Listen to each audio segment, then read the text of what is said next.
જંગલ એટલે કાંઈ ન ઘટે એમાં આવો જ દીપડાનો બહુ ત્રાસ છે અમારે અહીંયા. આ અમારા ગામનું જંગલ છે. જંગલ એટલે કાંઈ ન ઘટે એમાં આવો જ દીપડાનો બહુ ત્રાસ છે અમારે અહીંયા.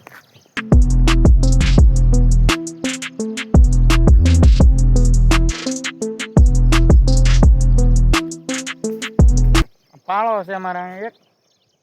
એ પાળા ઉપર ચડી જાઉં અને અહીંથી જંગલનું શૂટ કરવું હોય તો તમે આ અમારા હબુકરનું જંગલ છે. પહેલાં હું તમને વાડિયું દેખાડ દઉં. આ બધી ખાલી વાડિયું પડ્યું, આમાં કોઈ હવે વાવતા ન.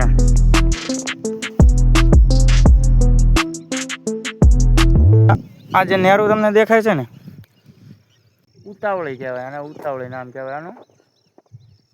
આ ઉતાવળીમાં હમીપરા ડેમનું પાણી આવે. આનો ખૂણો ઓલો વડલો બતાવે ને એની પાછળ છે, એ મેન પાલીતાણા શેત્રુંજીનું પાણી આવે ત્યાંથી. આ ઉતાવળીનું આવે. આ હમીપરાનો ડેમ છે, ઓલો શેત્રુંજી છે.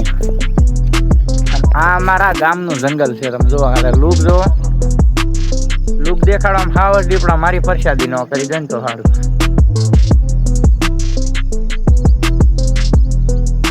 પછી એક મંદિર જો અહીંયા ભોળાનાથનું છે, જો આ વડલામાં. ઓલી કહેવાય દાંતણની ધાર કહેવાય.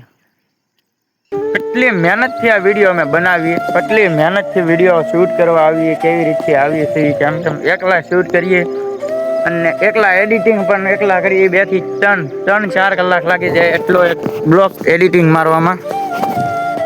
કે તમે ફોલો ફેસબુકમાં ફોલો નથી કરતા, યુટ્યુબ આઈડીમાં સબસ્ક્રાઈબ નથી કરતા, કોમેન્ટ નથી, અને વિડીયોને લાઈક કરો. ફેસબુકમાં જોતા હોય તો ફોલો કરજો આઈડીને. અને આવો તો મિત્રો આપણે ઉતાવળીના કાંઠામાં આવી ગયા. જો તમને અત્યારે ભરપૂર પાણી ભર્યું છે, દેખાડું હું તમને.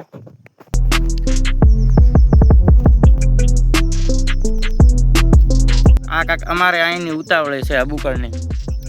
હમીપરા ડેમમાંથી પાણી આવે ઉતાવળીમાં. આ ઉતાવળીમાં હમીપરા ડેમમાંથી પાણી આવે ને એટલે આ પાણી અમે પાળો છે દોરલા પર.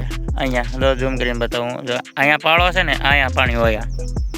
આમ હમથાળ આખી ભરેલી હોય. આ ઝાડવું છે ને, ઓલા બેલા પાખા સુધી પાણી હોય. તો ઓલું આવડું બેલા પાખું છે ને, ત્યાં સુધી પાણી હોય આમાં. તો હવે આ વિડીયો અહીંયા બ્લોગ કરીએ છીએ પૂરો. તો બ્લોગ તમને પસંદ આવ્યો હોય તો લાઈક કરો, ચેનલને સબસ્ક્રાઈબ કરો. યુટ્યુબમાં જોતા હોય તો, ફેસબુકમાં જોતા હોય તો આઈડીને ફોલો કરો, અને મજા આવે નવા બ્લોગની અંદર.